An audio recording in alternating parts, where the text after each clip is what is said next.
Good morning all of you. मेरा नाम आकाश है। मैं दिल्ली से हूँ और मैंने बीटेक किया हुआ है सिविल इंजीनियरिंग से।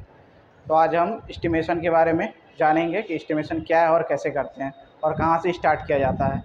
तो फर्स्ट ऑफ ऑल जब हम एस्टिमेशन क्यों करते हैं ये जानेंगे। तो एस्टिमेशन हम इसलिए करते हैं कि मतलब जो भी हमारा प्रोजेक्ट रहता है उसका हम एक क्या कह सकते हैं उसको आप डाटा एनालाइज़ करने के लिए या कितना एक्सपेंस आने वाला है, ठीक है, उसका हम करवाते हैं। इसलिए हम एस्टिमेशन भी करते हैं कि कितना हम उस प्रोजेक्ट पे हमारा खर्च आने वाला है, तो हम पहले ही प्लान एग्जीक्यूट करने से पहले ही हम उसका एस्टिमेट कर लेते हैं, ठीक है।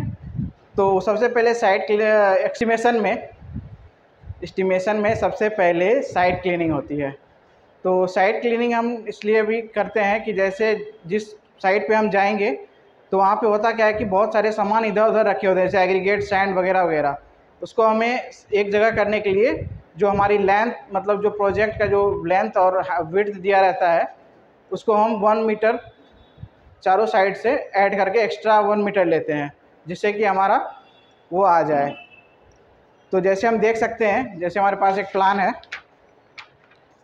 ये प्लान आप देख सकते हैं। इसका लेंथ और दो, इसका आप देख सकते हैं प्लॉट का साइज दिया हुआ है हमारा यहाँ पे 17,800 बाई 12,500, ठीक है। तो इसमें हम क्या करते हैं कि जब साइट क्लीनिंग करवाते हैं तो क्या करते हैं कि हम एक एक मीटर ऐड कर देते हैं। जैसे देख सकते हैं हम, जैसे ये हमारा प्लॉट का साइज है, ये हमारा 17.8 और ये 12.5 है। जब भी हम ये करेंगे साइट क्लीनिंग तो इसमें हम क्या करेंगे, 1 मीटर का जो हम एक्स्ट्रा ले लेते हैं, 1 मीटर इधर से भी, 1 मीटर इधर से भी, और 1 मीटर इधर से, और 1 मीटर इधर से। तो अब जो मेरा टोटल आ जाएगा लेंथ यहाँ से यहाँ तक का आएगा, जो कि 17.8 + 1 हो जाएगा, ये हो जाएगा 19.8, और ये हमारा हो जाएगा 12.5 + 1 + 1 तो हो जाएगा 14.5, ठीक है। ये तो हमारा साइट क्लीनिंग के लिए हो गया प्लॉट का साइज 19.8 और ये हो गया 14.5, ठीक है। इसके बाद हम करते हैं एक्सकावेशन, ठीक है। तो एक्सकावेशन में भी हम इसी तरह करते हैं। एक्सकावेशन में हम जब भी करते हैं तो उसमें भी हम एक्स्ट्रा कुछ लेके चलते हैं।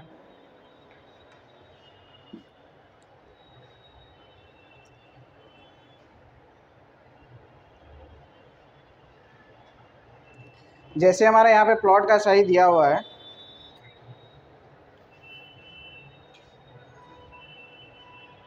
एक्सकावेशन का साइज दिया हुआ है, देख सकते हैं इसमें। हाँ, फुटिंग का साइज हमारा दिया हुआ है 1 पॉइंट, तो चल ही नहीं रहा यार,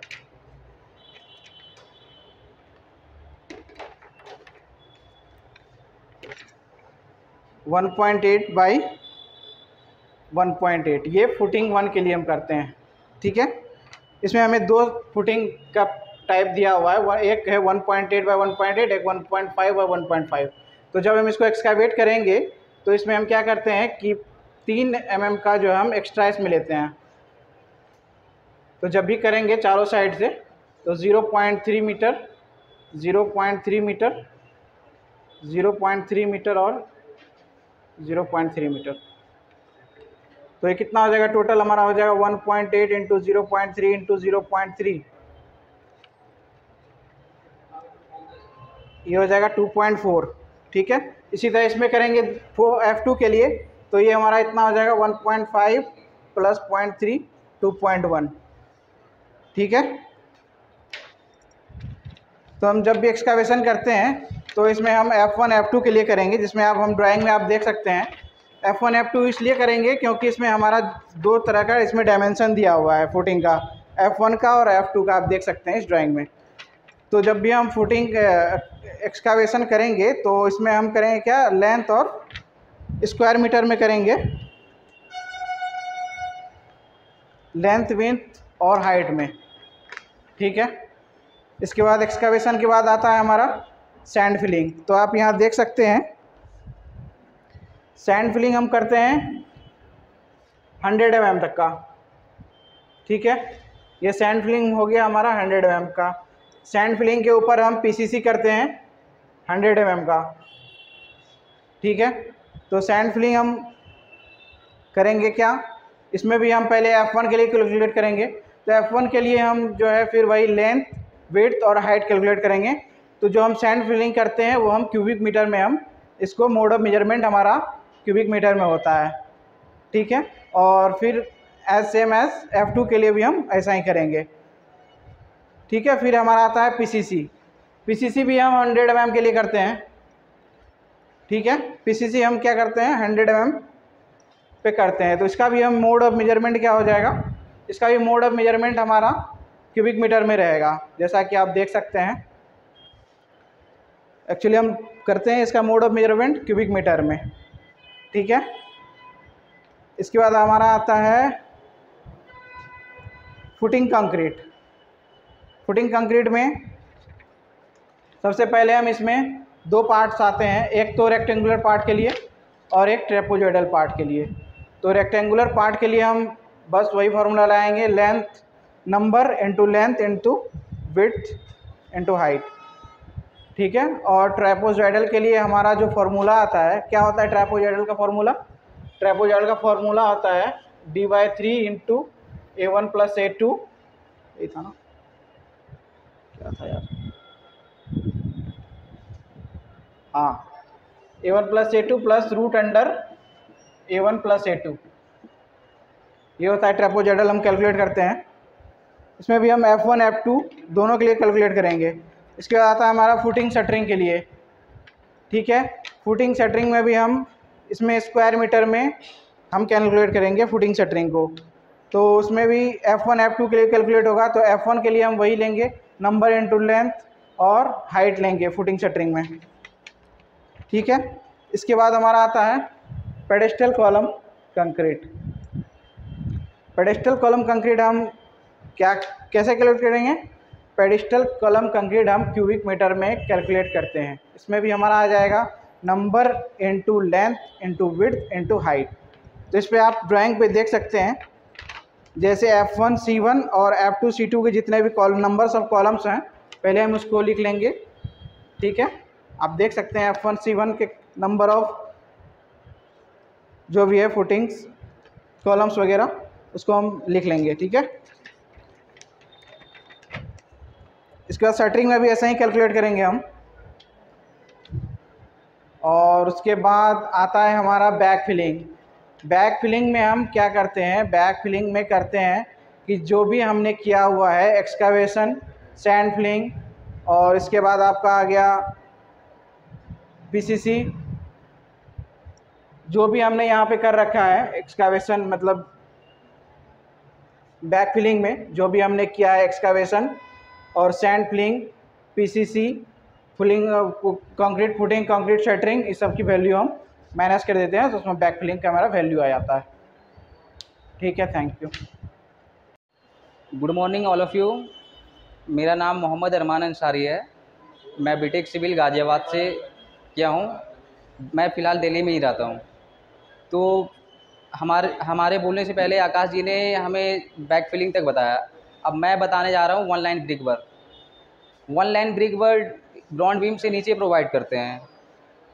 तो वन लाइन ब्रिक वर्क इसलिए प्रोवाइड करते हैं क्योंकि ग्राउंड बीम का जो मॉइस्चर कंटेंट है वो एब्जॉर्ब कर लेगा सॉइल नीचे, तो फिर स्ट्रेंथ ग्राउंड बीम की वो घट जाएगी, डिक्रीज हो जाएगी, इसीलिए one line brick work provide करते हैं। अब वन लाइन ब्रिक वर्क कैसे कहाँ प्रोवाइड करना है ये मैं आपको ड्राइंग के फिगर ड्रॉ करके दिखा रहा हूँ।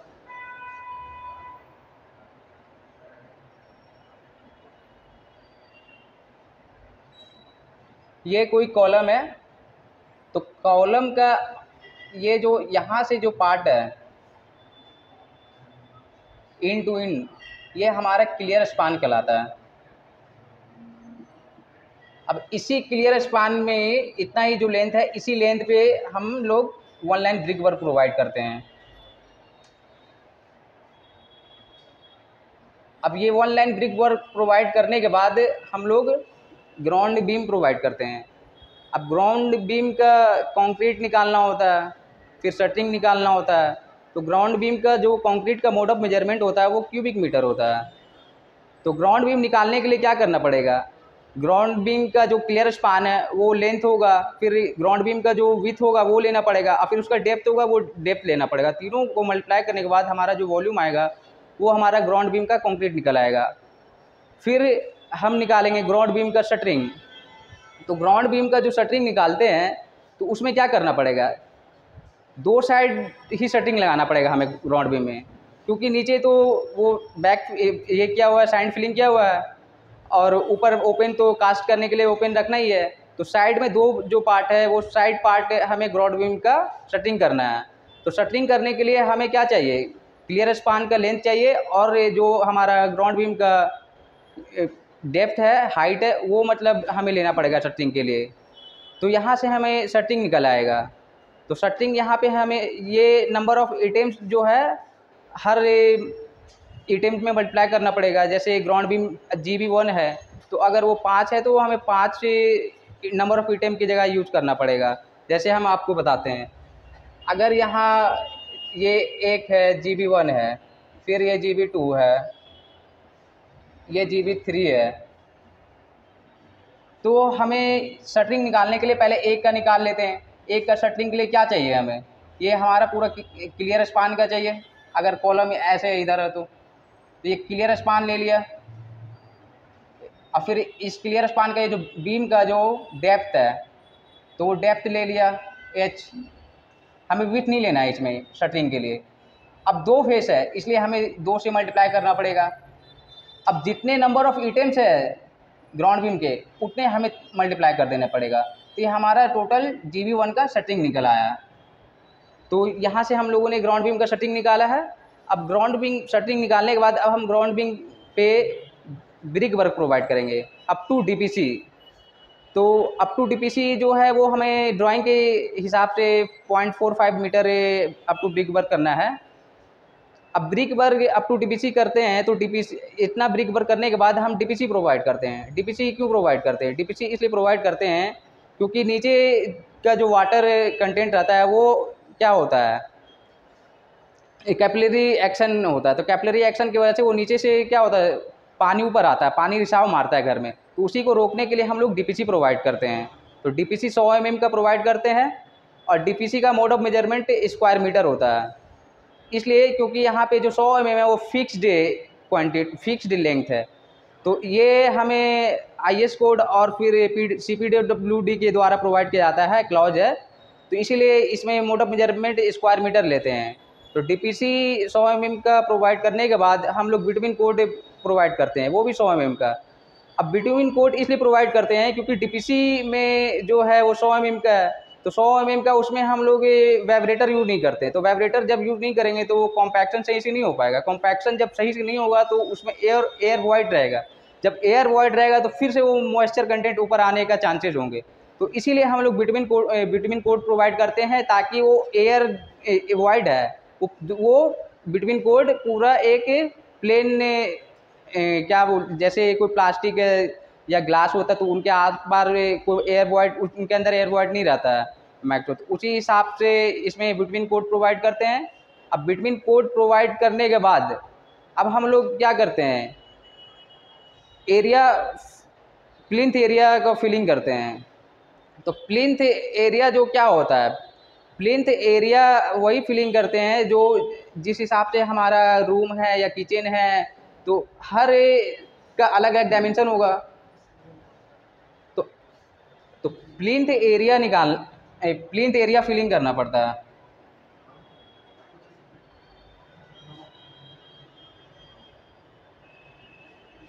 एरिया फिलिंग करने के लिए क्या करना पड़ेगा, ये चाहिए, लेंथ चाहिए, फिर ब्रेथ चाहिए, और फिर जितना नीचे से आया है ग्राउंड बीम से लेके ऊपर तक अप टू NGL तक,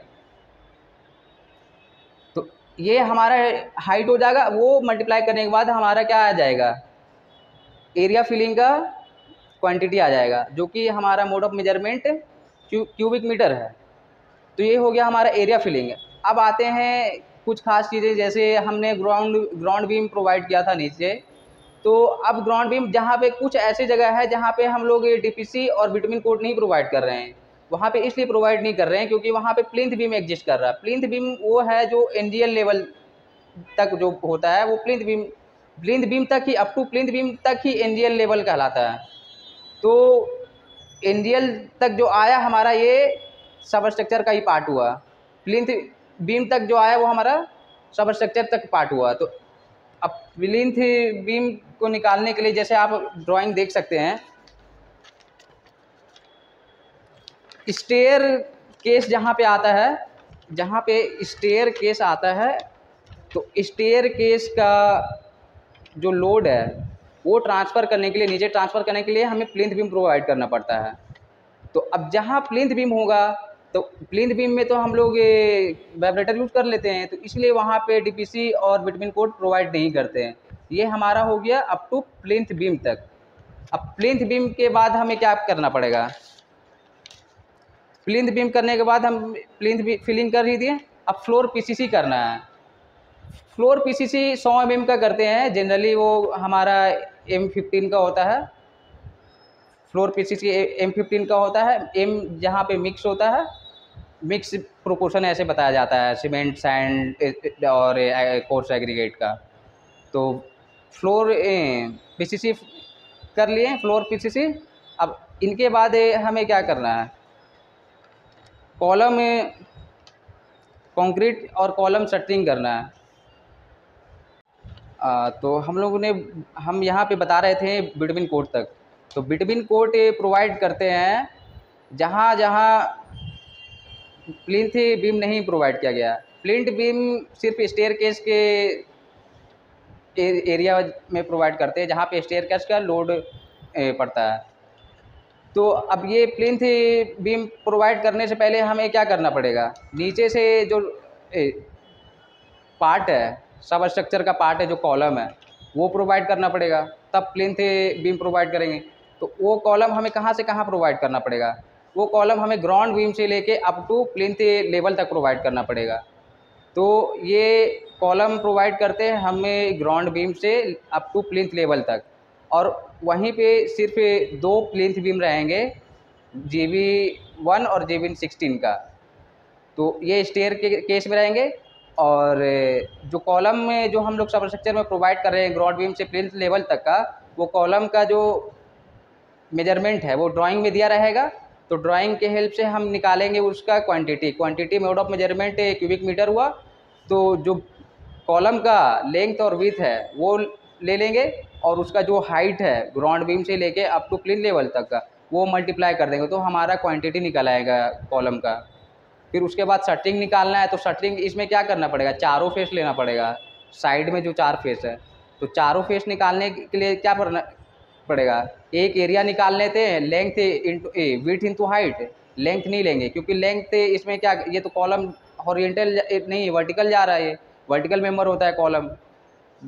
तो इसीलिए हम यहाँ शटरिंग निकालने के लिए एक एरिया निकाल लेंगे, फिर चारों फेस का 4 से मल्टीप्लाई कर देंगे, तो एक कॉलम का शटरिंग एरिया निकल आएगा।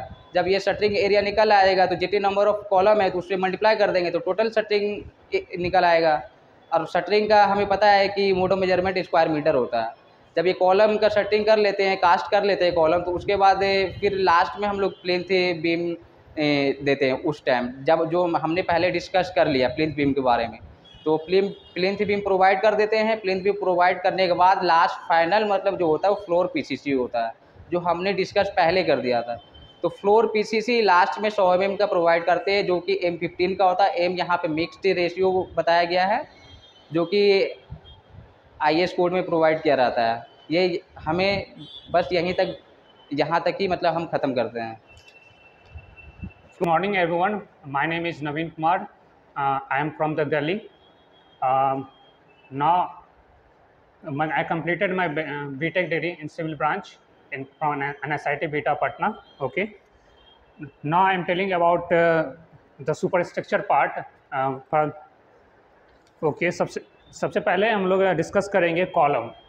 मेनली कॉलम में ही देखते हैं, जैसे यहाँ देख रहे हैं कि कॉलम यहाँ है, ठीक है। हम लोग सब स्ट्रक्चर पार्ट हम लोग कंप्लीट कर चुके थे, ठीक है। उसके बाद हम लोग कॉलम सुपर स्ट्रक्चर पार्ट में आ रहे हैं, ठीक है। सबसे पहले हम लोग देखेंगे कि सबसे पहले हम लोग 1 लाइन ब्रिक वर्क करते हैं, मतलब प्लिंथ लेवल से जस्ट ऊपर, ठीक है।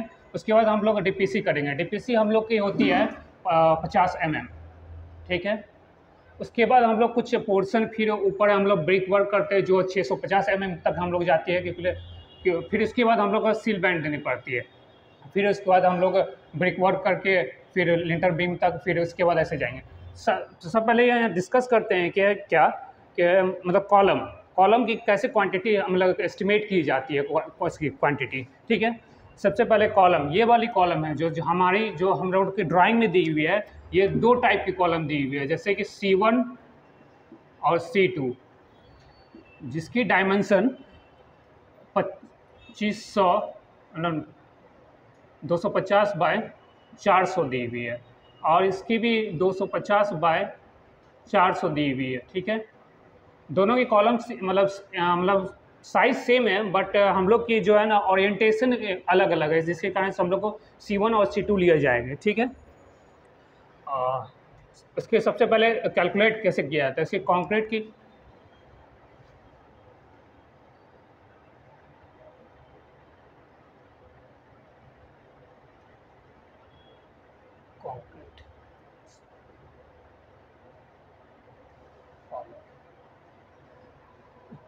कॉलम में हम लोग देखेंगे कि डायमेंशन क्या रहेंगे। सबसे पहले हम लोग पहले वैल्यू देखेंगे कि मेरे पास कॉलम कितने पार्ट है। जैसे कि मेरे पास है कॉलम C1 है, मेरे पास 20, कॉलम C1 20 हुए, दैट इज 20, ठीक है। कॉलम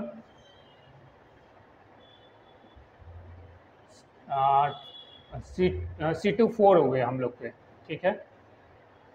उसके बाद हम लोग इसमें कैलकुलेट करेंगे वॉल्यूम, ठीक है।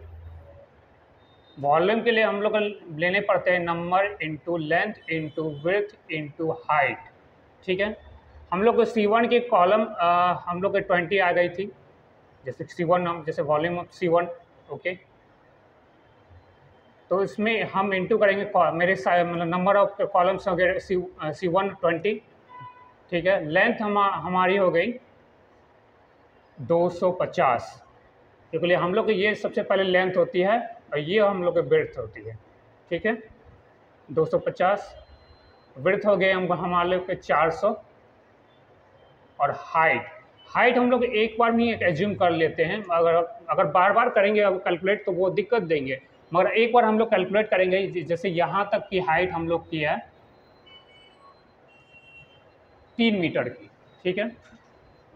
तो हम लोग यहाँ 3 मीटर यूज कर लेंगे, जिसकी जो वॉल्यूम आएगी वो हम लोग कैलकुलेट करके देख लेंगे, ठीक है। उसके बाद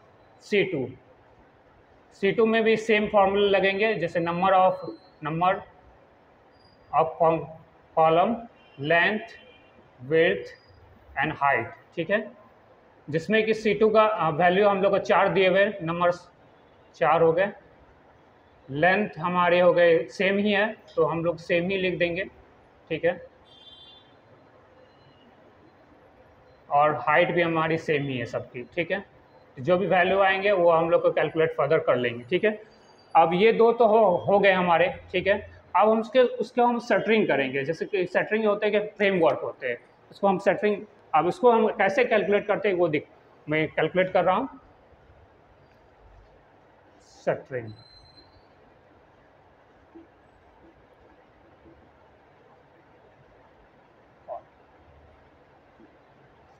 ठीक है।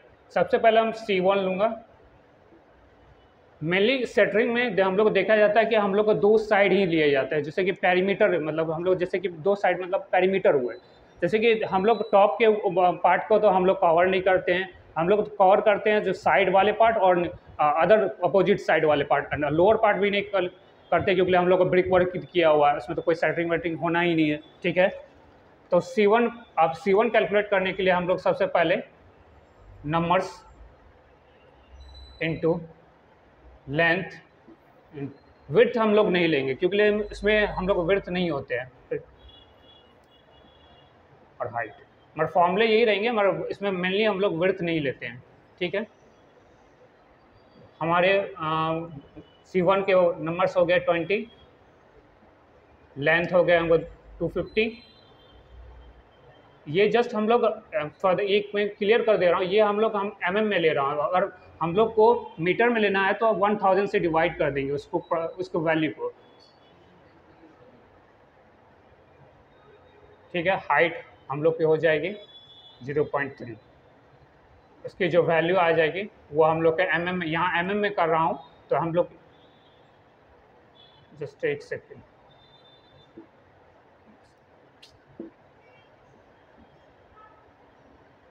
mm में ही कर देता हूँ। ठीक है, मैं अभी जैसे कि देख रहे हैं कि हम लोग का कॉलम सेटरिंग के ये फॉर्मूले होते हैं, जैसे कि C1 के लिए हम फॉर्मूले लगाएं नंबर्स पेरीमीटर में, दैट इज में 2 into L plus B and height. ठीक है, जिसमें हम कैलकुलेट करेंगे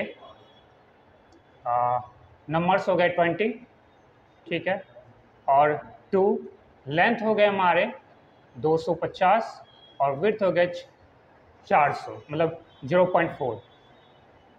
ठीक है, और हाइट हो जाएंगे 3 मीटर्स मतलब ओके। जो भी वैल्यू आएंगे वो हम लोग कैलकुलेट कर लेंगे। सिमिलर ही हम लोग C2 करेंगे, जो कि numbers into 2 into L plus B into height, जिसमें नंबर्स C2 के हैं 4 इंटू 2, लेंथ हो गए 0.25 0.240 और हाइट हो गए 3। जो भी फर्दर वैल्यू आएंगे वो हम लोग कैलकुलेट कर लेंगे। ठीक है, अब हम आते हैं ब्रिक वर्क में, डीपीसी में कंक्रीट हो गया।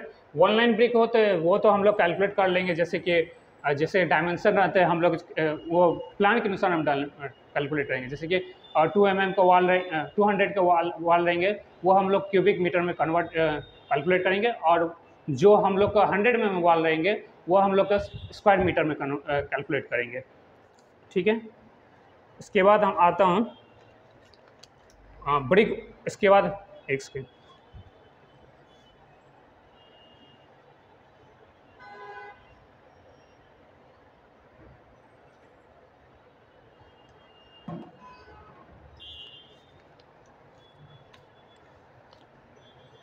इसके बाद आता हूँ डीपीसी में। हम लोग डीपीसी देख रहे हैं, जैसे कि डीपीसी डैम प्रूफ फोर्स। ठीक है, जिसमें कि हम लोग देखना हम लोग को कैलकुलेट करना है मेनली कि हम लोग की मतलब विड्थ और इसकी लेंथ और उसकी विड्थ होती है। हम लोग को हाइट कैलकुलेट नहीं करनी रहती है, हम लोग डायरेक्ट फार्मूला लगा के वो कैलकुलेट कर लेते हैं। जैसे कि हमारे ये रहे,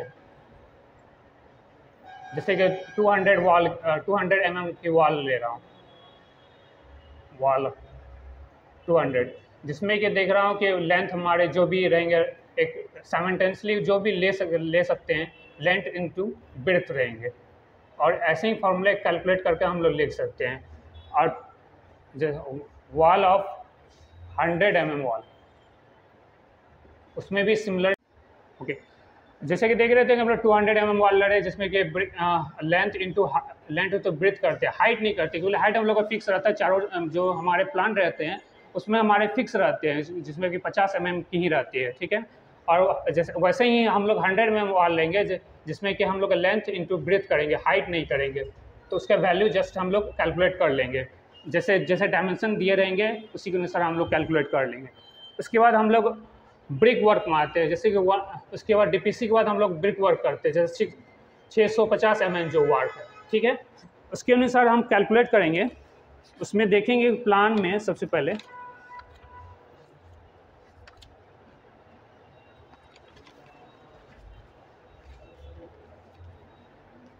ये हमारे प्लान है, जैसे कि देख रहे हैं कि ये हमारे प्लान है ब्रिक वर्क के, जिसमें कि ये हमारे प्लान है ब्रिक वर्क के, इसके अनुसार हम लोग कैलकुलेट करेंगे।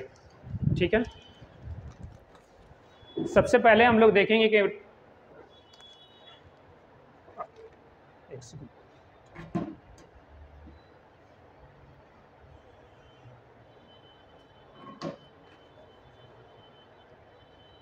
सबसे पहले हम लोग लेंगे वॉल ब्रिक,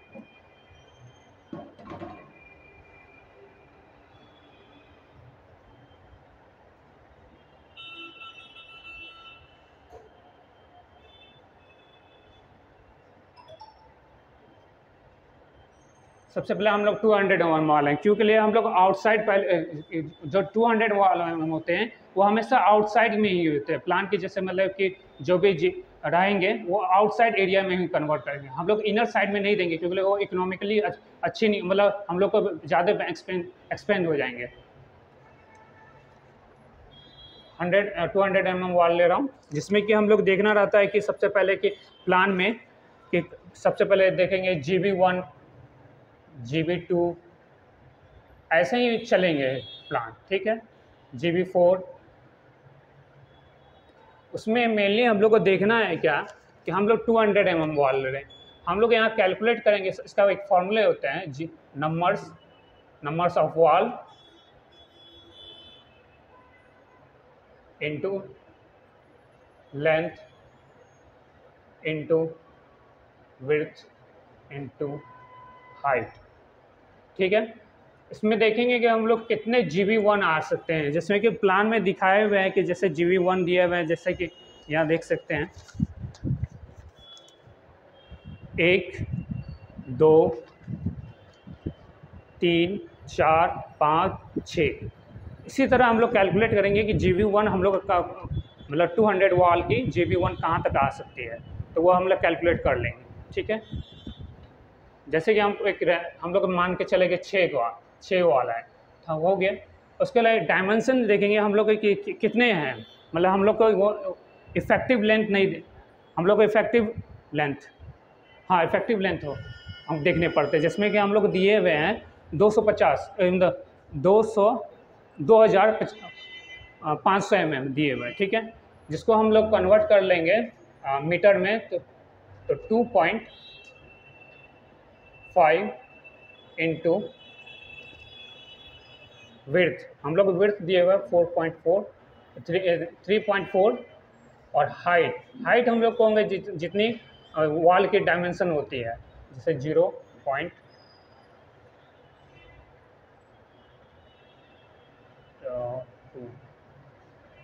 इसको फर्दर हम लोग कैलकुलेट कर देंगे। इसी के अनुसार हम लोग GB2 GB3 GB4 इसी के अनुसार हम लोग को यहाँ लास्ट तक हम लोग GB16 तक हम लोग कैलकुलेट करेंगे, ठीक है। और इसके बाद हम लोग 100 mm वॉल को यूज कर रहे हैं, ठीक है। फॉर्मूले वही रहेंगे सेम, नंबर्स ऑफ वॉल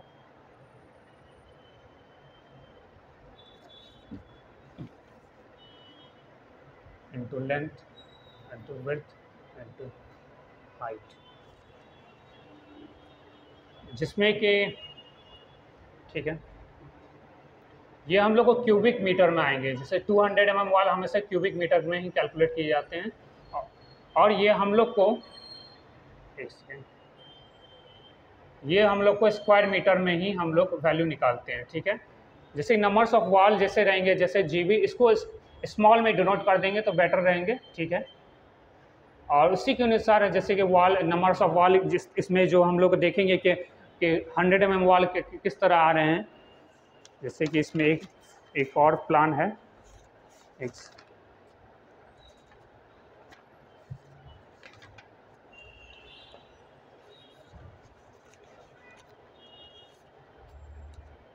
जिसमें कि यहाँ देख रहे हैं कि जैसे कि यहाँ 200 वॉल है, क्योंकि आउटर साइड है तो 200 वॉल है, ये इनर साइड है तो ये 100 mm वॉल है, मगर जो डायमेंशन है ये सेम ही है सब चीज़, मगर खाली मेनली यही देखना है कि वो 200 mm वॉल है कि वो 100 mm वॉल है, ठीक है।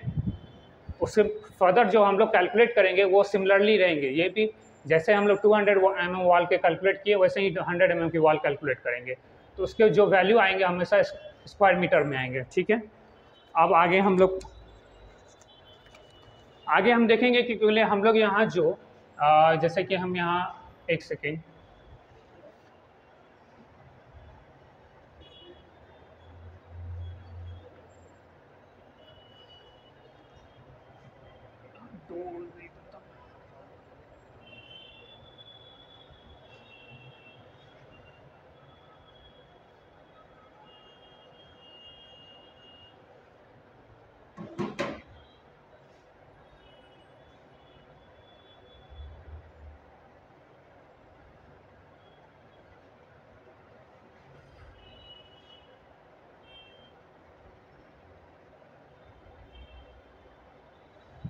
ये हमारे डोर हो गए, ठीक है।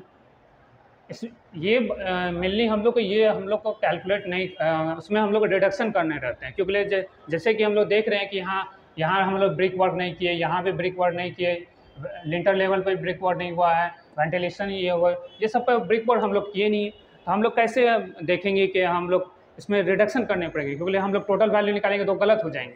यहाँ रिडक्शन करेंगे जिसमें कि हम लोग जीबी जिसमें कि ये दोनों पार्ट वाले में, दोनों ये जीबी 100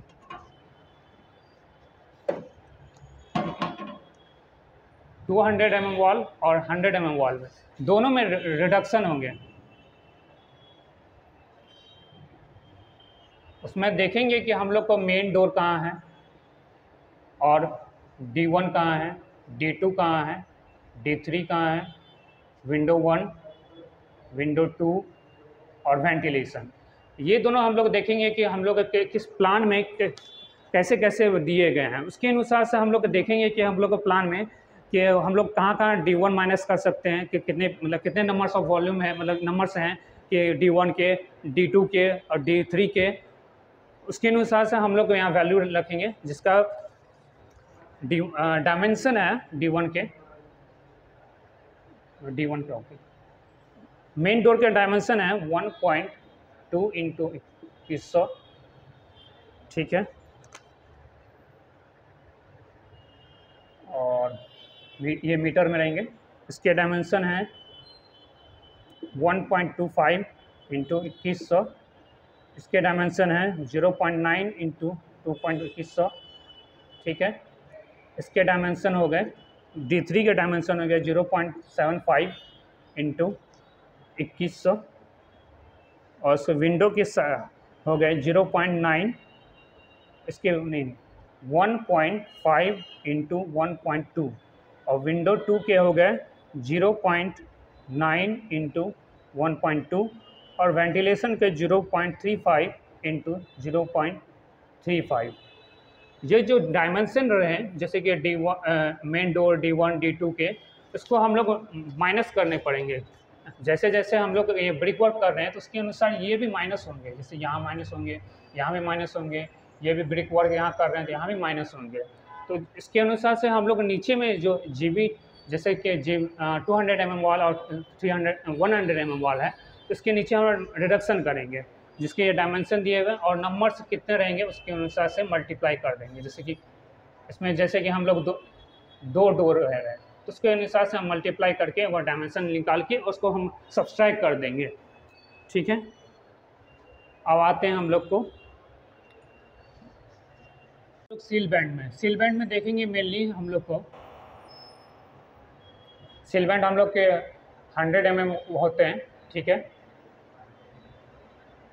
जिसमें कि हम लोग देखेंगे सील बैंड कॉन्क्रीटिंग करेंगे तो सबसे पहले कितने नंबर्स हो गए, ठीक है, लेंथ कितने हो गए, जो हम लोग को जो प्रीफर किया गया प्लान में उसी के अनुसार लेंथ लेंगे और विड्थ और हाइट, ठीक है।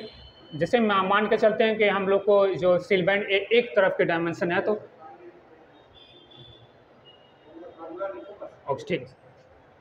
ठीक है। अब आते हैं शटरिंग में, सील बैंड शटरिंग में।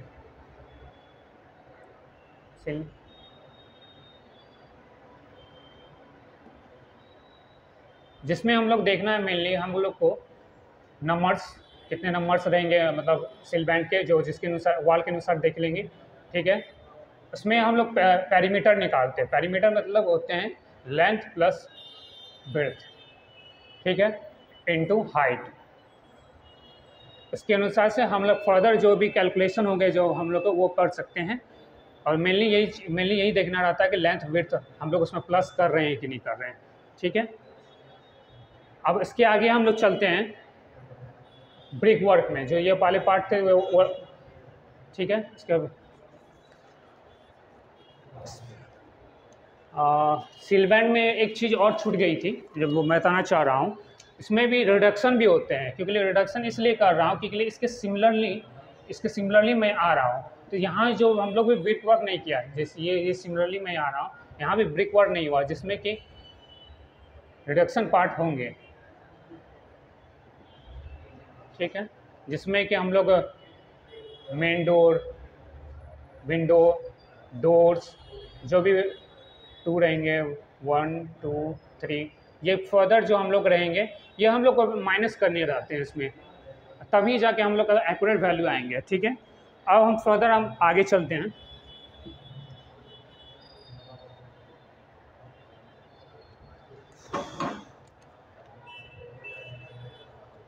अब आते हैं हम लोग लिंटर में, लिंटर बीम में।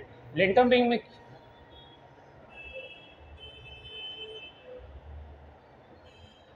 लिंटर बीम सबसे पहले हम इसकी पार्ट कंक्रीटिंग पार्ट करते हैं। ठीक है, कंक्रीटिंग, जिसमें मेनली हम लोग देखे जैसे में सील बैंड जैसे जैसे होते हैं वैसे ही हम लोग को भी लिंटरिंग प्रोवाइड करने पड़ते हैं। वो मेनली हाइट होते हैं 7, मतलब एक बोला जाए तो 7 फीट पर हम लोग देते हैं। इसकी फॉर्मूला होता है length numbers into length into width into height. ठीक है, जिसमें कि हम लोग के हाइट हम लोग को 2.1 रहते हैं, 2.1 मीटर रहते हैं। ठीक है, ये हाइट। ठीक है, जितनी डायमेंशन रहेंगे मतलब लेंथ रहेंगे वो दे देंगे। नंबर्स जितने हम लोग का एक साइड आएंगे उसके जैसे कि उसके अनुसार समरी कर देंगे, और विड्थ जितने रहेंगे उसके अनुसार समरी कर दूंगा। ठीक है, शटरिंग, इसमें शटरिंग करने पड़ते हैं। ठीक है, शटरिंग में फॉर्मूला होते हैं नंबर्स इंटू लेंथ इंटू नहीं लेंथ पैरामीटर होते हैं इंटू हाइट।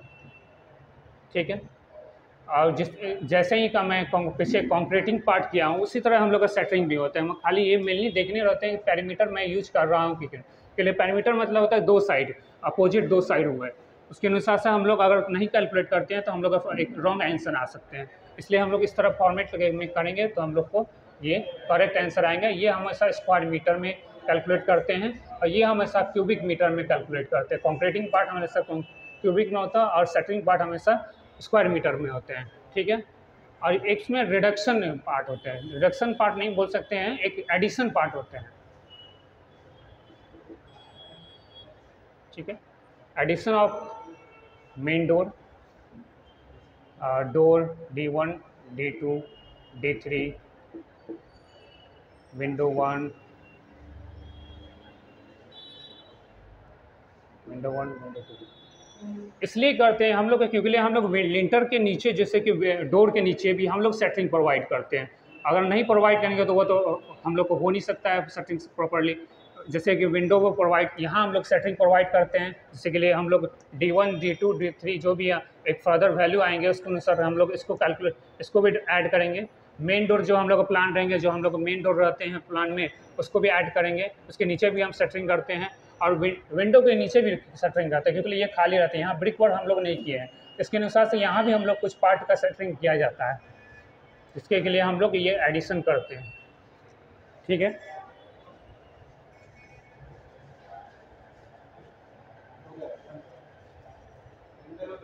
हाँ, thank you so much. Good morning everyone. My name is Pranjal Deep Sinha. I have done my BTech and I am from Delhi. तो आज हम estimation में staircase के बारे में बात करेंगे। तो सबसे पहले हम लोग उसकी वेरियस कंपोनेंट्स के वॉल्यूम निकालेंगे, फिर उसकी शटरिंग निकालेंगे। तो हमें वॉल्यूम किस किस की निकालना है? बेस स्लैब की, स्टेप्स की, लैंडिंग की और मिड लैंडिंग बीम की।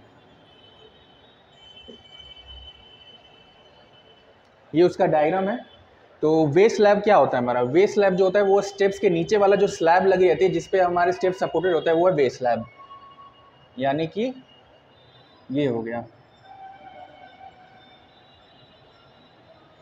अब इसकी हमें वॉल्यूम निकालना है। हमको वॉल्यूम निकालना है। तो वॉल्यूम इसकी कैसे निकलेगी? सबसे पहले हमें इसकी लेंथ निकालनी पड़ेगी। लेंथ कैसे निकलेगी? लेंथ निकलेगी बाय पाइथागोरस थ्योरम। तो या तो ये जो लेंथ है हमारी 2250, वो ये हमारे जो ट्रेड थी, ट्रेड को हमारे 9 स्टेप से उससे मल्टीप्लाई किया तो हमारी 2250, और 1350 तब आए जो हमारे राइजर थी 150, उसको हमने मल्टीप्लाई किया 9 से, 9 फेजेस से, तो 1350 आया। तो इसका जो हाइपोटेन्यूज निकल के आता है ये हमारा आता है कुछ 2.62 मीटर के अराउंड। तो ऐसे निकल के आता है। तो हम वेस्ट स्लैब की जो वॉल्यूम है वो हम कैसे निकाल सकते हैं? वेस्ट स्लैब की हम लोग वॉल्यूम निकाल सकते हैं। सबसे पहले तो इसकी टोटल कितने वेस्ट स्लैब्स हमारे स्टेयरकेस में, तो ऐसे 2 हो गए, एक ये एक वो। तो हम उसकी वॉल्यूम निकालेंगे वेस्ट स्लैब की।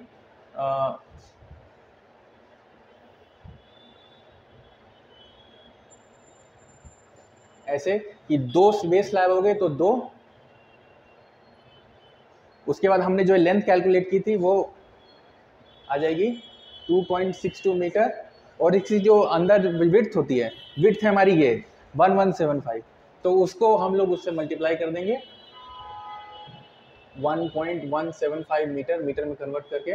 तो ऐसे हमारी जो आ जाएगी एरिया, प्लस इसकी जो थिकनेस थी वो थी हमारे पे 150 mm, तो उसको भी हम मल्टीप्लाई करेंगे 0.15।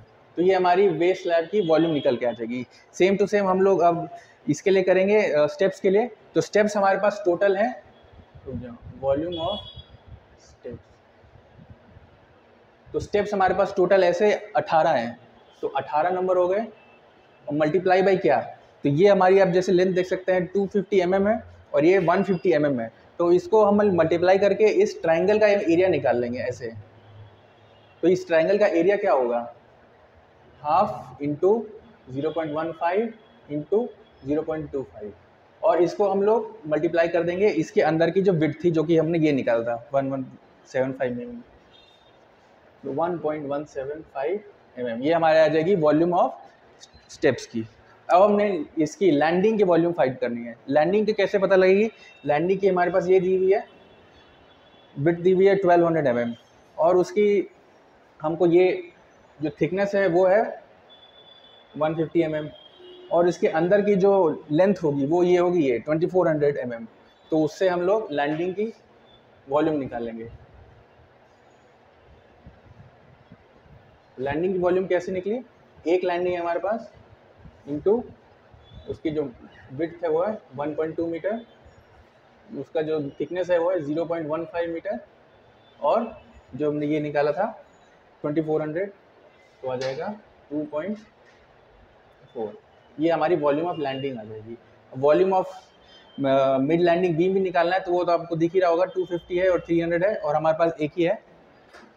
तो volume of mid landing beam, तो हमारे पास एक बीम है और उसकी जो डेप्थ है वो है 0.3, और उसकी जो विड्थ है वो है 0.25, और पूरी की पूरी 2400 तक हमारी मिड लैंडिंग बीम जा रही है। तो इसको भी हम मल्टीप्लाई कर देंगे 2.4 से। तो ये हमारी आ जाएगी volume of mid landing beam. अब हम इसका शटरिंग निकालेंगे। तो शटरिंग कहाँ कहाँ लगेगी? शटरिंग लगेगी वेस्ट स्लैब के नीचे, एक यहाँ और एक यहाँ, प्लस इस वेस्ट स्लैब के साइड में लगेगी। ऐसे 4 साइड्स हो जाएंगे, ये उसके पीछे वाला, ये और उसके पीछे वाला, और इस पे भी लगेगी। इसकी जो 150 जो mm थिकनेस है वो लगेगी। तो इस पे हम लोग इस पे शटरिंग निकाल देंगे। तो भी वैसे ही है, अभी कैलकुलेशंस तो उसका ऑलमोस्ट वैसी रहेगी जैसे कि वेस्ट स्लैब की बॉटम की शटरिंग होगी। तो पहले तो शटरिंग में बेस स्लैब का बॉटम, बेस स्लैब बॉटम हमारे पास 2 होंगे शटरिंग, तो 2 हो गया, मल्टीप्लाइड बाई इसकी जो लेंथ है 2.62, और इसकी जो विड्थ थी यहाँ जो निकाला 1.175 ऐसे। तो ये हमारी शटरिंग आ जाएगी वेस्ट स्लैब के नीचे की। सिमिलरली साइड वेज की भी आएगी। तो साइड वेज में आप देख रहे होगे कि ये 150 है और ये भी 150 है, तो टोटल हम 150 ऐड करके 300 mm हो जाएगी उसकी विड्थ। तो हम side face of waste slab, तो इससे हमारी आ जाएगी, जैसे हमारे पास 4 नंबर्स है, एक ये एक है, इससे पीछे एक यहाँ और एक और उसके पीछे, तो हमारे पास 4 साइड्स हो जाएंगी। और हमारे पास जो लेंथ है वो तो 2.62 ही है, और जो उसकी थिकनेस हो जाएगी वो 0.15 प्लस 0.15, ये हमारी साइड फेस बेस स्लैब की शटरिंग आ जाएगी। सेम टू सेम लैंडिंग की हम करना है, तो लैंडिंग की भी हम लोग वैसे ही करेंगे। एक तो लैंडिंग बॉटम की निकलेगी, वो निकलेगी 2400 और इंटू 1200, तो वो वैसे निकल जाएगी इसकी। और इसकी जो यहाँ पे साइड फेस पे भी हो निकलेगी, हमारी 2 साइड फेस की होगी, तो 150 mm इंटू 1200, तो ऐसे हम लोग 2 साइड की फेस की निकाल के हम लोग उसकी शटरिंग निकाल लेंगे। तो और अब लास्ट में बचा हमारे पास मिड लैंडिंग बीम की शटरिंग। तो मिड लैंडिंग बीम की शटरिंग भी हम लोग 3 साइड से निकालेंगे। एक ये साइड हो गया, ये साइड हो गया, ये साइड हो गया, इन तीनों की। अब जैसे मैं यहाँ पे लिखता हूँ मिड लैंडिंग बीम की शटरिंग, तो हम पहले हमें इसका लेंथ निकालना पड़ेगा, जो कि हो जाएगा 0.15 प्लस 0.25 प्लस 0.3, ये हमारे पास टोटल लेंथ होगी। अब इसको हमें मल्टीप्लाई करना पड़ेगा इस पूरे स्पैन से, तो स्पैन हो गया उसका हमारा 2.4। ये ऐसे करके हम लोग के मिड लाइन बीम की शटरिंग आ जाएगी। तो और साइड फेस का तो मैंने आपको बता ही दिया था, लैंडिंग के साइड फेस का। तो ये 2 पार्ट हो गए, एक यहाँ होगा और एक उसके उल्टे साइड पे होगा। तो 2 मल्टीप्लाइड बाई ये 1200 आ गया, मल्टीप्लाइड बाई 150 mm जो इसकी थिकनेस है, तो 0.15। ऐसे हम लोग शटरिंग निकालेंगे पूरे स्टेयरकेस की। तो ये हमारा स्टेयरकेस कंप्लीट हो गया। वॉल्यूम ऑफ बेस स्लैब जो कि कंक्रीट की वॉल्यूम है, और शटरिंग की ये सारे कंपोनेंट्स की हमने शटरिंग की अलग अलग निकाल ली। तो ये हमारा शटरिंग स्टेयरकेस हमारा कंप्लीट होता है। हाँ, तो हमने स्टेयरकेस के एस्टिमेशन के बारे में बात कर लिया था। अब हम करेंगे पैरापेट वॉल और स्टेयरकेस टावर के बारे में। तो हमें एक ड्राइंग मिली थी ऐसी, जो आप देख पा रहे हैं। तो यहाँ पे यहाँ से जितनी भी लेंथ है, ये सबको ऐड करते करते करते यहाँ तक ऐड करने के बाद जो हमारे वो लेंथ ऑफ पैरापेट वॉल आ जाएगी, जो कि आ रही है 53 मीटर 0.9।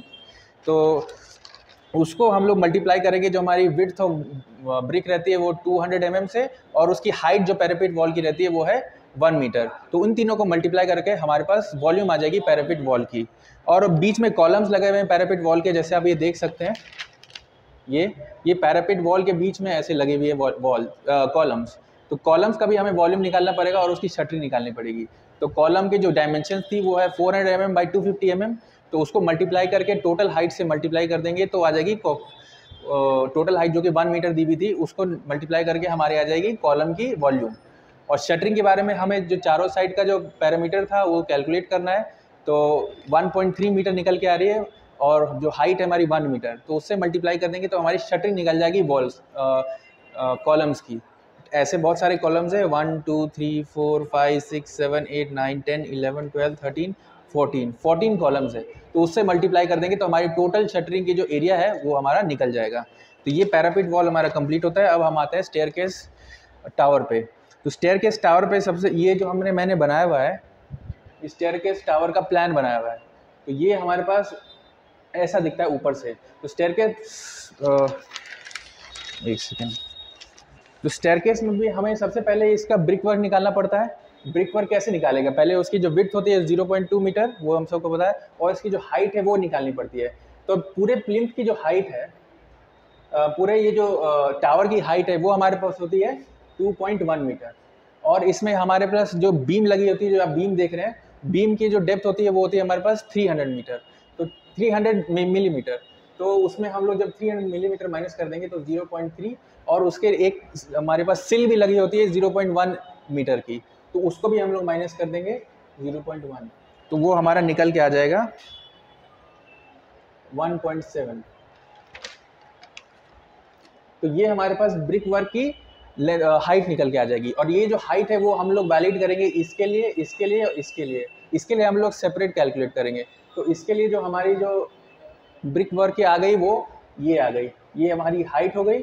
और इसमें मल्टीप्लाई करेंगे हम जो टोटल जो ब्रिक वर्क की जो पेरीमीटर है वो है 2.5 प्लस 2.4 प्लस 2.5, तो वो आ जाता है हमारा 7.4 के आसपास, 7.4 आ जाता है। और इसको हम हाइट आ गई इसकी विड्थ, और ब्रिक वर्क की जो विड्थ है वो है 0.2 mm। तो इसको करके हमारे पास ब्रिक वर्क की वॉल्यूम आ जाती है। और यहाँ के लिए हमारे पास अलग से हाइट कैलकुलेट करनी पड़ती है।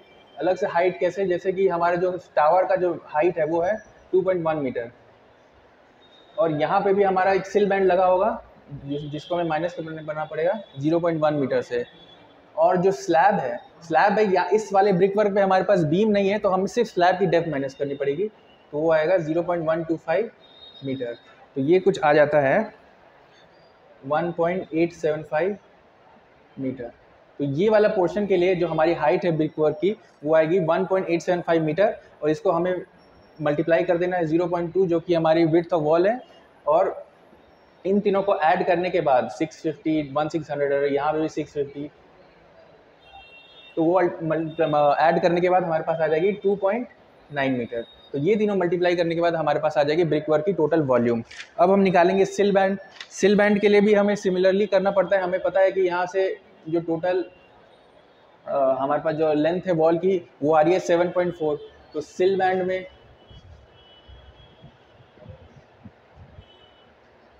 इस वाले जो वॉल, इसको आप GB1 कह सकते हैं, ये भी GB1 है, ये है GB16। यहाँ पे भी लगा हुआ है एक वॉल बीम जो कि है GB16, जो कि हमें मैप पे दिख नहीं रहा है। तो सिल बैंड की हमें वॉल्यूम निकालना है, वो कैसे करेंगे? हमने बता दिया कि 7.4 हमारी जो है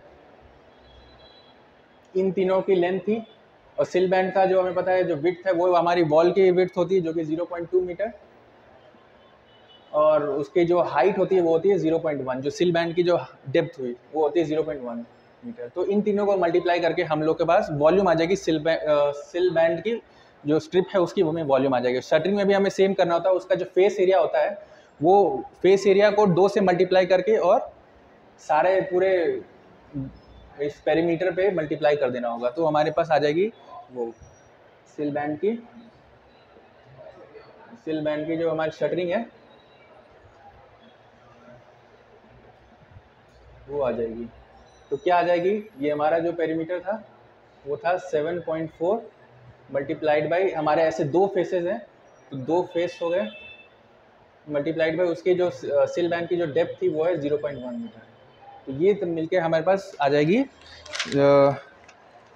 0.1, उसकी शटरिंग आ जाएगी। तो सिल बैंड 1 की हमने वॉल्यूम निकाल लिया और शटरिंग निकाल लिया। अब हमारे पास आएगा कॉलम कंक्रीट। कॉलम कंक्रीट का सबसे आसान होता है, जैसे हम लोग करते आ रहे हैं, इसके जो डायमेंशन जो हमें पता ही है 0.4 और 0.25, उसको मल्टीप्लाई कर देंगे 2.1 से। ये जो हमारे टावर स्ट्रक्चर की हाइट थी वो, उसको मल्टीप्लाई करें हम 4 से, क्योंकि ऐसे हमारे पास 4 कॉलम है, तो उसको 4 से मल्टीप्लाई कर देंगे इसको, और इसके कॉलम की डायमेंशंस को 0.4 मल्टीप्लाइड बाई 0.25, इन सबको जब मल्टीप्लाई कर देंगे जो आंसर निकल के आएगी वो हमारे पास आएगी कॉलम की कंक्रीट वैल्यू, वो हमारी वॉल्यूम आएगी। और हमारे पास शटरिंग भी वैसी जैसे हम कैलकुलेट करते हैं 4 टाइम्स इंटू 1.3, जो कि हमारे पास पेरीमीटर आ रहा था 0.4 प्लस 0.250, ये हमारे पास पेरीमीटर आ रहा था, वो मल्टीप्लाई कर दिया 4 कॉलम से, और हाइट हमें पता है 2.1। तो ये हमारे पास इसको मल्टीप्लाई करके हमारे पास आ जाएगी शटरिंग कॉलम्स की। अब हमारे पास बचता है बीम कंक्रीट, बीम शटरिंग और स्लैब कंक्रीट, स्लैब शटरिंग। तो बीम ये दिया हुआ है हमारे पास, बीम की साइज़ जो है वो ये है 200 mm बाई 300 mm। तो बीम की कंक्रीट निकालने के लिए हमारे पास ऐसे चार बीम है, 1 2 3 4, तो 4 बीम मल्टीप्लाइड बाई जो उसका क्लियर स्पैन, नहीं इसका हम लोग अलग अलग निकालेंगे। तो GB1 का जब हम निकालेंगे,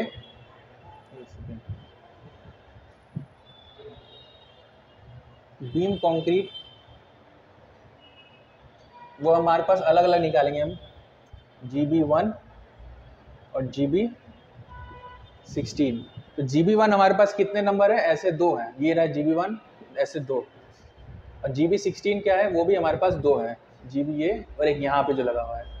अब इनकी जो डायमेंशंस है वो सबकी सेम है, जो कि दिए हुए 0.3 मल्टीप्लाइड बाई 0.2 ये, और GB16 का भी सेम है 0.3 3 मल्टीप्लाइड 0.4, लेकिन जो क्लियर स्पैन है वो उसमें थोड़ा डिफरेंस है। तो GB1 है उसका क्लियर स्पैन है 2.5 मीटर, तो यहाँ हम 2.5 मीटर मल्टीप्लाई करेंगे, और इसका जो क्लियर स्पैन है वो है 2.4 मीटर। तो इसको निकालने के बाद जो आएगा हमारे पास GB1 की वॉल्यूम आ जाएगी और GB2 की वॉल्यूम आ जाएगी, जो टोटल बीम की वॉल्यूम थी वैसे चारों की निकल के आ जाएगी। तो ये बीम कंक्रीट हो गया। शटरिंग भी सिमिलरली वैसे ही करना है। अब यहाँ पे क्या बोलता है, ये GB1 की जो दोनों बीम है वो है आउटर बीम, ये है आउटर बीम।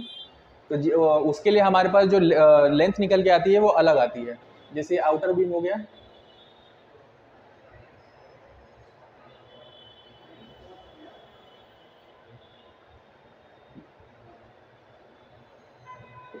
तो हमारे पास ये जो लेंथ होती है, ये आउटर बीम की लेंथ होती है, ये हमारे पास इससे मल्टीप्लाई करना पड़ेगा हमको क्लियर स्पैन को। तो क्लियर स्पैन को जब इस लेंथ से मल्टीप्लाई करेंगे तो आउटर बीम के लिए, तो GB1 के लिए जो आएगा, पहले इसकी लेंथ क्या हो गई, इसकी लेंथ हो गई क्या GB 0, इस तीनों का ऐड करने के बाद जो हमारी वैल्यू आएगी वो आएगी 0.725। और एक जो इनर बैंड है, जो इनर बीम होती है, वो इनर बीम की वैल्यू आती है ऐसे करके, ये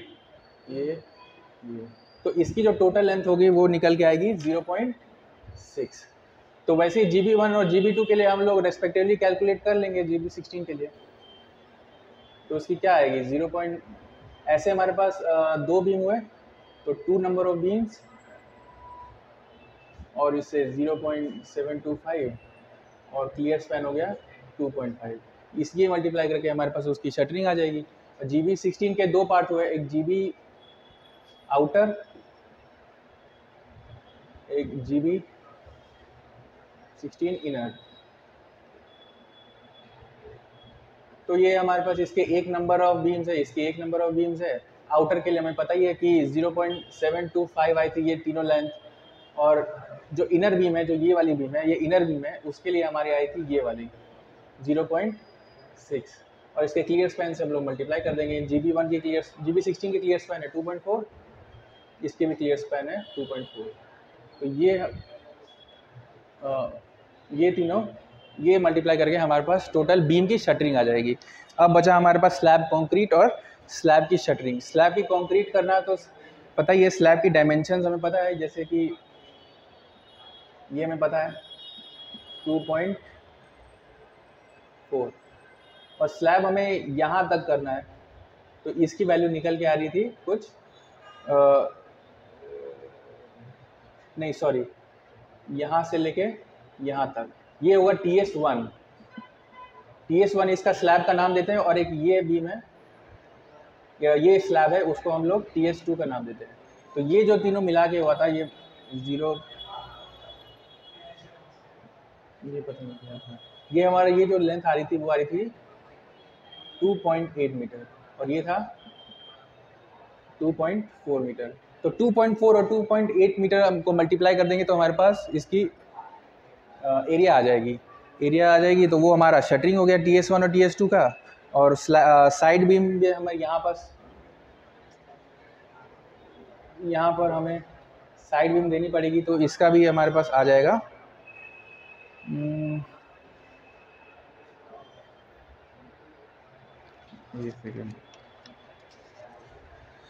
ऐसे ही करके हम लोग को यहाँ पे शटरिंग निकालनी है। तो एक मिनट ऑफ करोगे sir?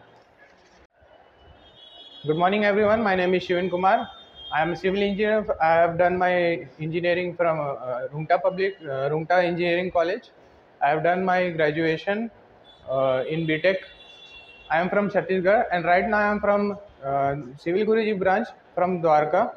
Today I am going to explain about slab concrete and slab shuttering, and overview from plastering and finishing and door and windows.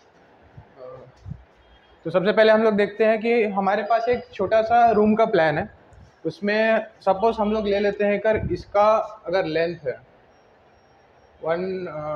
2.2 metre, और इसका यहाँ से लेंथ अगर हम लोग सपोज करते हैं सेम 2.2 मीटर ले लेते हैं, तो हम लोग इसका सबसे पहले स्लैब लगाएंगे। कहाँ हम लोग स्लैब लगाते हैं? इसके टॉप पोर्शन पे। तो जो हमारा स्लैब लगेगा वो इस पार्ट पे लगेगा, जहाँ पर हम लोग का बीम प्रोवाइड हुआ है, कॉलम से जहाँ कनेक्शन लेकर हमने जो बीम बनाया है, मेन बीम, मेजर बीम कहते हैं जिसे, वहाँ पर हमारा स्लैब रेस्ट करता है। तो हम लोग स्लैब बनाने के लिए सबसे पहले उसका कैलकुलेशन करते हैं। तो कैलकुलेशन कैसे करते हैं, जो भी हमारा एरिया होता है स्लैब एरिया, तो उसका जो हम लोग को दिया गया है यहाँ पर 2.2 मीटर, ये है हमारा बीम से एंड बीम तक। लेकिन हम लोग को चाहिए होता है clear span area. Clear span area होगा हमारा कंक्रीट के एंड पार्ट से, कॉलम के एंड पार्ट से इस एंड पार्ट तक।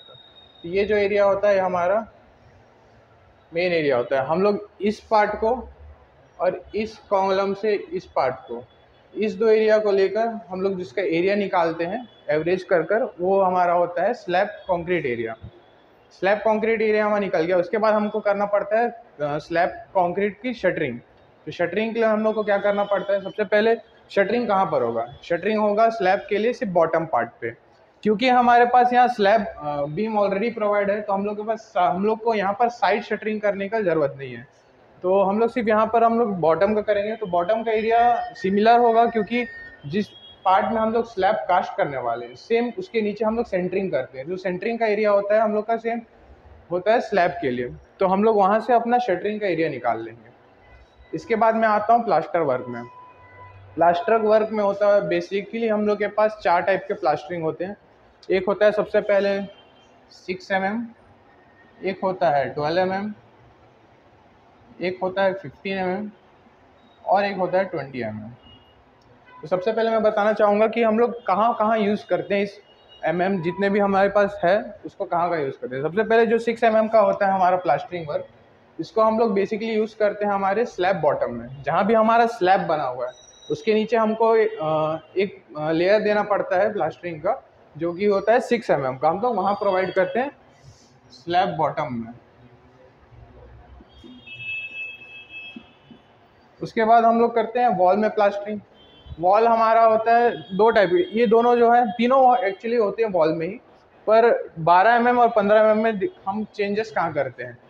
यूजुअली क्या करते हैं कि हम लोग जब भी ब्रिक वॉल करते हैं तो हम एक लाइन बनाते हैं, एक वर्टिकल वे में वॉल खड़ा करते हैं। तो होता क्या है कि एक सरफेस हम लोग को मिलता है स्मूथ सरफेस, जहाँ पर सामने लिया गया है लाइन, और दूसरा आता है रफ सरफेस। तो जहाँ पर हम लोग को स्मूथ सरफेस मिलता है वहाँ पर हम लोग को ज़्यादा फिनिशिंग ज़्यादा इजीली मिल जाता है। तो हम लोग वहाँ पर 12 mm प्रोवाइड करते हैं स्मूथ सरफेस पे। और जहाँ हमारा रफ सरफेस होता है हम लोग को वहाँ पर फिनिशिंग देने में दिक्कत होता है, तो उसके कारण हम लोग वहाँ पर देते हैं 15 mm का। तो 15 mm का होता है हमारा रफ सरफेस में। और एक है 20 mm का। यूजुअली हम लोग नॉर्मल एरिया पे हम लोग ऐसे यूज़ नहीं करते। ये यूजुअली होता है कोस्टल एरियाज़ पे, जहाँ पर बहुत ज़्यादा ह्यूमिडिटी हो, जहाँ पर पानी का प्रभाव ज़्यादा होता है। वहाँ पर क्या होता है कि दिक्कत हो सकता है कि प्लास्टरिंग के अंदर पानी, तो वहाँ पर हम लोग 20 mm का प्रोवाइड करते हैं। पर 20 mm का हम लोग डायरेक्टली प्रोवाइड नहीं करते, इसको 2 स्टेप्स में प्रोवाइड करते हैं।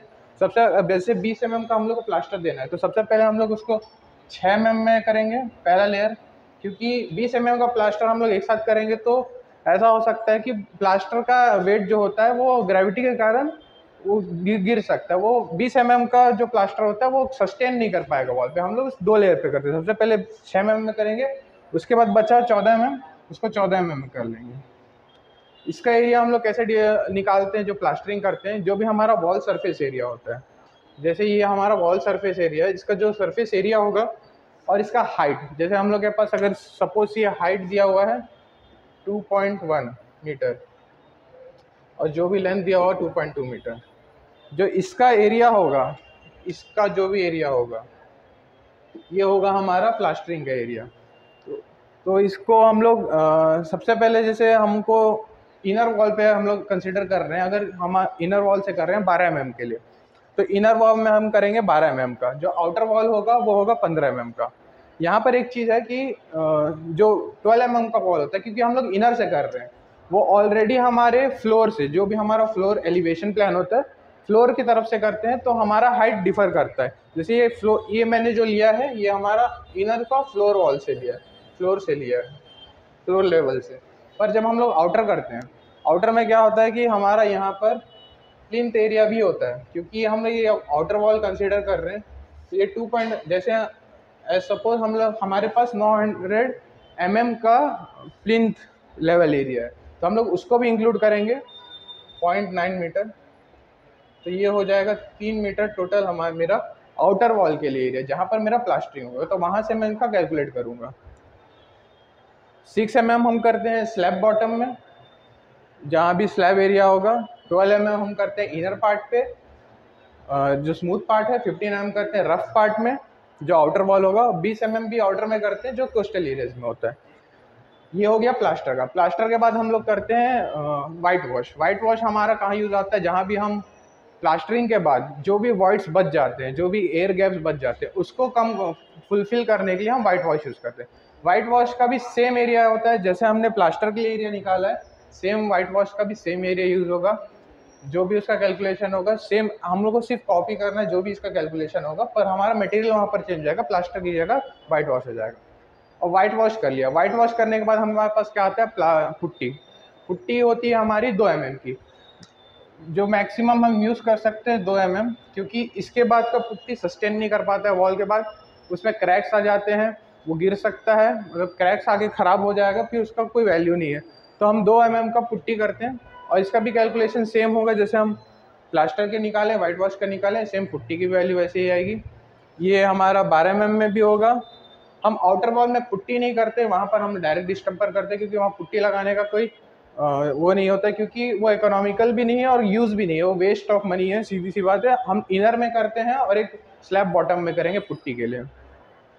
पुट्टी के बाद आता है डिस्टेम्पर, जैसे पेंटिंग जो हम लोग करते हैं, तो इसमें भी 2 टाइप से आते हैं। एक आउटर वॉल के लिए अलग अलग पेंट आता है, एक्सटीरियर के लिए अलग आता है, इनर के लिए अलग आता है। तो जो हम जहाँ पर हमने पुट्टी नहीं किया है, जो आउटर वॉल है कंसिडर किया है, वहाँ पर हम एक्सटीरियर पेंट यूज़ करेंगे, क्योंकि उसकी विस्कोसिटी ज़्यादा होती है, वो ज़्यादा सस्टेन कर सकता है, क्योंकि वहाँ पर धूप, पानी, सारी चीज़ों को उसको देखना पड़ता है। इस हिसाब से हम वहाँ एक्सटीरियर अलग से लेते हैं, एक्सटीरियर पेंट। और इनर पेंट का हमारे पास अलग प्रोटेक्शन है, हमने वाइट वॉश किया हुआ है, पुट्टी लगाया हुआ है, उसके कारण हम वहाँ पर अलग इनर पेंट यूज़ करते हैं। ये हो गया पुट्टी तक के, पेंटिंग तक का। इसके बाद आता है डोर एंड विंडो। तो डोर का ऐसा है, जो हमारा मैप रहेगा, जो भी हमारा मैप दिया हुआ है, वहाँ पर हमारे यहाँ पर डोर एरियाज होंगे या विंडोज एरिया होंगे, जो लेफ्ट ओवर स्पेस होता है।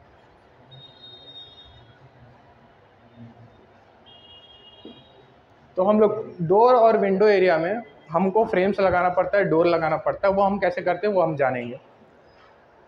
सपोज हमारे पास ये एरिया है 1.2 मीटर का, और हमारी हाइट है 2.1 मीटर की।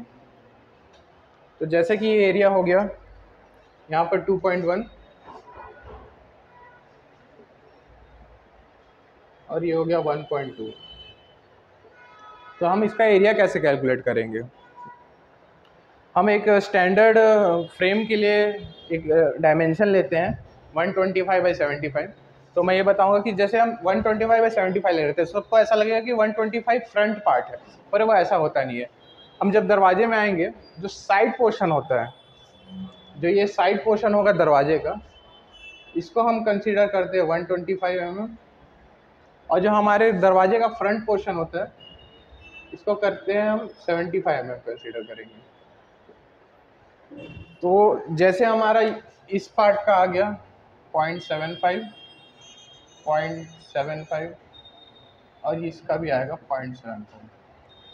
तो अगर हम लोग को यहाँ से, अब ये आ गया हमारे फ्रेम का कैलकुलेशन। अब हम लोग को यहाँ से निकालना है जो दरवाज़ा दिखता है, जो शटर लगता है, हमको उसका कैलकुलेशन चाहिए। तो उसको कैसे करेंगे? सबसे पहले हमको हाइट और लेंथ चाहिए होगा, क्योंकि वो स्क्वायर मीटर में हम उसको कैलकुलेट करते हैं। तो उसका कैसे करेंगे?